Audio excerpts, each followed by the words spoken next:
नहीं भड़मार का धरती बेड़ी धार, गई जे जस गीतड़ा जग में डूंग जवार।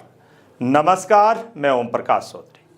आज के इतिहास में ऐसे दो वीर योद्धाओं की बात करने जा रहे हैं जो हमेशा पेशे वालों को लूटकर धनी गरीबों में बांट दिया करते थे। जी हाँ, हम बात कर रहे हैं शेखावाटी के दो पुरोधाओं की। नाम है डूंगजी और जवाहर जी। डूंगजी पाटोदा के व जवाहर जी शेखावाटी ब्रिगेड में रिसालदार थे। शेखावाटी ब्रिगेड की स्थापना का उद्देश्य शेखावाटी में शांति स्थापना के नाम पर शेखावाटी में पनप रहे ब्रिटिश सत्ता विरोधी विद्रोह को कुचलकर शेखावाटी अंचल के शासन में हस्तक्षेप करना था। विक्रम संवत 1891 में सीकर के राव राजा राम प्रताप सिंह व उनके भाई भैरव सिंह के बीच अनबन चल रही थी। इसी के सहारे अंग्रेज सत्ता सीकर में अपने हाथ पैर फैलाने में लग गई।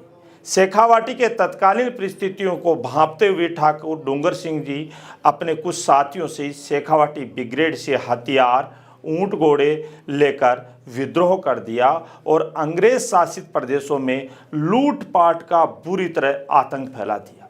इनके साथ अन्य विद्रोहियों के मिल जाने से अंग्रेज सत्ता आतंकित हो गए, इन्हें पकड़ने के लिए उत्तेजित हो गए। शेखावाटी ब्रिगेड के साथ ही सीकर, जयपुर, जोधपुर, बीकानेर की सेनाएं भी इनके खिलाफ पूरी तरह से सक्रिय हो गई। बात है विक्रम संवत 1895 में जदवासा गांव के भैरव सिंह गोड, जो इनके बड़े निकट संबंधी थे, जो अंग्रेजों ने आतंक व लोभ दिखाकर डूंगजी को पकड़वाने हेतु सहमत कर लिए। भैरव जी ने छल पूर्वक डूंगर सिंह को अंग्रेजों के हाथों पकड़वा दिया और अंग्रेजों ने डूंगजी को आगरा के लाल किले की जेल में ले जाकर बंद कर दिया। इस छलागा से डूंगजी के साथियों में भयंकर रोष भड़क उठा और आगरा के किले पर आक्रमण की योजना बना डाली। उसी समय लोठू निठारवाल व सावता मीणा ने आगरा जाकर साधु के वेश में गुप्त रूप से किले के अंत और बाह्य जानकारियां हासिल कर ली। तो वहीं बात करें कि विक्रम संवत 1903 की, यह उस समय का माजरा है जब विक्रम संवत 1903 में ठाकुर जवाहर सिंह के नेतृत्व में बारात का बहाना बनाकर कोई 400-500 वीर योद्धाओं ने आगरा प्रस्थान कर लिया। लोट या जाट और सामंत मीणा को आगरा जेल की जानकारी देने के लिए उनको आगरा भेज दिया। सारी जानकारी इकट्ठा करने के बाद जवाहर सिंह, ठाकुर भक्तवर सिंह, ठाकुर कुमान सिंह लोधसर, कान सिंह, उज्जैन सिंह, जोर सिंह, हुकुम सिंह, लोटिया जाट और सावंत मीणा और उनके कुछ विदावत साथी और कुछ ठाकुरों के साथ 200 से 300 सैनिक इकट्ठे किए और सारे सैनिकों को लेकर वो आगरा के लिए तैयार हो गए। वे दूल्हे के मामा की मौत के बहाने 15 दिन तक आगरा की जेल के पास में रहे। अंतिम दिन, उस दिन मुहर्रम का समय था, तो मुहर्रम के अवसर पर उन्होंने जेल पर हमला किया और डूंगर सिंह और अन्य कैदियों को वहां से मुक्त कर दिया। इस हमले में भक्तवर सिंह, श्यामगढ़, उज्जैन सिंह, मीनागना और महदू चारण की जान भी चली गई।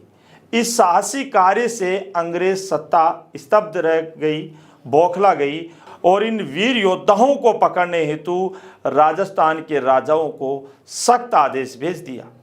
आगरा के किले की विजय के कुछ दिन बाद रामगढ़ के सेठ अनंत राम गुरामल पोदार से 15,000 रुपये की सहायता प्राप्त कर ऊंट घोड़े व शस्त्र खरीदकर राजस्थान के मध्य नसीराबाद की सैनिक छावनी पर आक्रमण कर उसे लूट लिया। अंग्रेज सेना के तंबू व सामान जला डाले गए व लूट के 27,000 रुपये शाहपुरा राज्य के प्रसिद्ध देवी मंदिर यानी धनोम माता के मंदिर में दान कर दिए। इस घटना के बाद विचलित होकर स्थानीय कर्नल और उसके कप्तान डिक्सन मेजर फास्टर के नेतृत्व में अंग्रेज सेना व बीकानेर की सेना जिनमें हरनाथ सिंह व जोधपुर की सेना के मेहता विजय सिंह व ओनाड सिंह के नेतृत्व में डूंगर सिंह को पकड़ने के लिए टीम भेजी गई।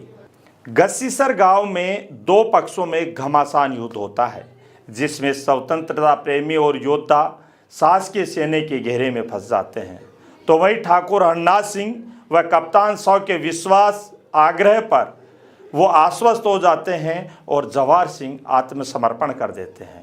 बाद में बीकानेर के राजा रतन सिंह जवाहर सिंह को अंग्रेजों से छुड़वाकर ससम्मान बीकानेर ले आते हैं।